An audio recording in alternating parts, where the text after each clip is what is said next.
도대체 사회복지사 취득 비용은 왜 이렇게 차이 나는 걸까요? 과목당 3만원부터 최대 15만원까지 교육원마다 비용이 아주 천차만별입니다. 어차피 같은 과목이라면 무조건 저렴한 게 이득이라고 생각 드셨을 텐데요. 과연 그럴까요? 반드시 이 부분을 간과하고 진행하면 자격증 취득 못합니다. 오늘 이 영상만 끝까지 보시면 교육원에 따라 다른 점은 무엇인지 개인 상황에 맞는 교육원 추천까지 완벽 정리해드리겠습니다.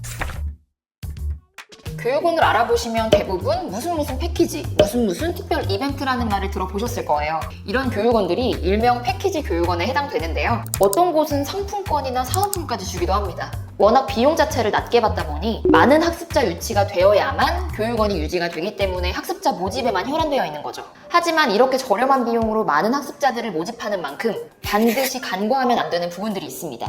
바로 아주 작은 글씨의 주의사항입니다. 제대로 모르고 진행했다간 오히려 시간과 비용이 배로 들 수 있으니 지금부터 꼭 집중해주세요. 첫 번째, 학사 일정입니다. 먼저 패키지 교육원의 학사 일정을 보면 이렇게 모든 과정의 개강반이 정해져 있습니다. 한마디로 학습과정 공동구매라고 생각하면 쉽습니다. 모든 학습자가 이미 정해진 커리큘럼에 들어가야 하는 거죠. 따라서 시간적 여유가 많으신 분들이 진행하는 게 좋습니다. 만약 중간에 개인 일정이나 이사, 여행 등으로 강의 수강이나 과제, 시험에 차질이 생긴다면 더 높은 비용을 내고 재수강을 해야 해요. 중간에 수강 연기가 절대 안 됩니다. 반드시 내가 이 일정에 맞출 수 있는지부터 체크해보세요. 패키지의 경우 첫 결제에 전체 과정을 결제하기 때문에 아직 듣지 않은 학기를 중간에 환불하려 해도 극히 소액만 환불된다는 점 꼭 참고해주시기 바랍니다. 두 번째, 행정 절차입니다. 학점은행제로 사회복지사 과정을 진행하신다면 필요한 과목만 들으면 끝이 아닌가요? 라고 생각하시는 분들이 많으신데요. 아닙니다. 반드시 행정 절차 과정을 거쳐야 해요. 우리가 수업을 듣는 건 교육원이지만 행정 절차는 국가평생교육진흥원에서만 가능합니다.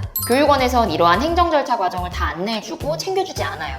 패키지 교육원의 경우 애초에 비용이 저렴하고 내 개인별 상황을 고려해서 플랜을 세워주는 게 아니기 때문에 내가 직접 시기별로 행정 처리를 해야 합니다. 이 과정에 하나라도 실수한다면 최소 3개월에서 6개월 이상 과정이 미뤄질 수도 있습니다. 그래서 내가 진행할 과정과 행정 처리 날짜들을 반드시 꼼꼼하게 체크해야 한다는 점 명심하세요. 세 번째, 과목명입니다. 패키지의 경우 무조건 과목이 고정되어 있는 것을 확인할 수 있는데요. 그 전에 반드시 확인해야 할 것이 있습니다. 바로 성적 증명서인데요. 최종 학력이 고졸이라면 상관없지만 대학을 졸업한 분이라면 교양으로 관련 과목을 이수했을 수도 있거든요. 만약 겹치는 과목을 이수했다면 들어야 할 과목이 줄어 시간과 비용을 모두 아낄 수 있습니다. 이수 연도에 따라 차이는 있지만 만약 2020년 이전에 한 과목이라도 이수했다면 국법에 해당돼서 사회복지사 과정이 최소 한 학기는 줄어듭니다. 이 부분을 모르고 진행한다면 더 높은 비용을 주고 시간과 비용을 모두 날리는 거죠. 따라서 대학에서 이수했던 수업 중 겹치는 과목이 있는지 반드시 체크해보셔야 합니다. 그렇다면 맞춤형 교육원은 대체 뭐가 다를까요? 첫 번째, 개인별 과정 설계입니다. 본인의 최종 학력에 따라 이수했던 과목에 따라 과정은 달라질 수 있는데요. 맞춤형 교육원은 일괄적인 짜여진 플랜이 아닌 내가 이수했던 내용을 바탕으로 가장 효율적인 학습 과정을 설계해줍니다. 1:1 담당자가 붙어서 나의 과정을 처음부터 끝까지 관리와 상담을 해주는 거죠. 한마디로 나의 시간과 노력을 최소화할 수 있습니다.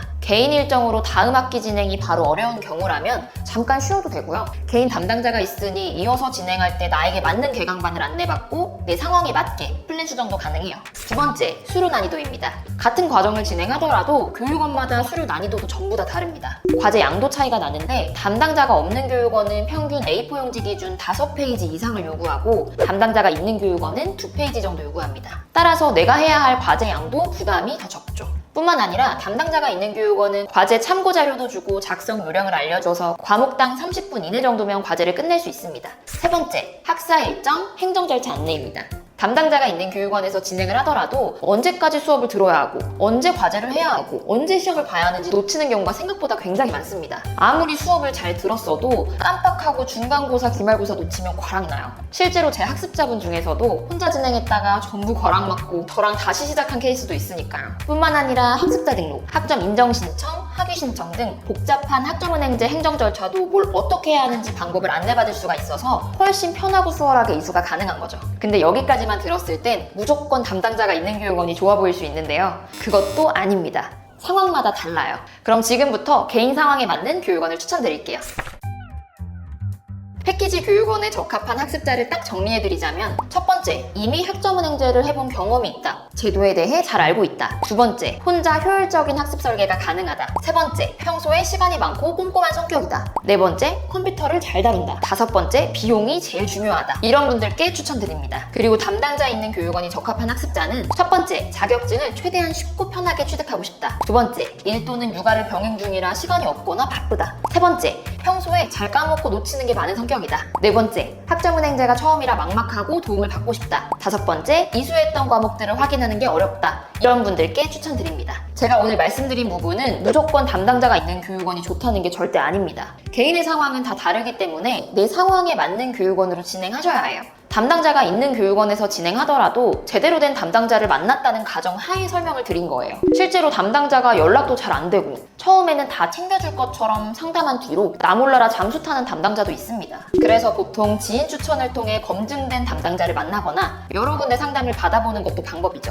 저 같은 경우는 실제로 진행했던 학생들과 소통 내역이나 후기도 같이 첨부해드려요. 이처럼 내가 만약 담당자가 있는 교육원으로 진행하려 한다면 이런 부분도 함께 체크해보시면 담당자를 선택하는 데 훨씬 도움이 되실 거예요. 오늘은 교육원들이 비용 차이가 나는 이유와 내 상황에 맞는 교육원을 고르는 방법까지 설명드렸는데요. 만약 내가 학점은행제가 처음이라 상담을 받아보고 싶거나 혼자 학습 설계하는 데 어려움이 있다면 아래 링크로 연락주세요. 제가 직접 상담 도와드릴게요. 오늘 알려드린 정보들이 여러분들에게 많은 도움이 되었으면 좋겠습니다. 앞으로도 더 많은 정보들을 올려드릴게요. 이상 학점인사이드였습니다. 감사합니다.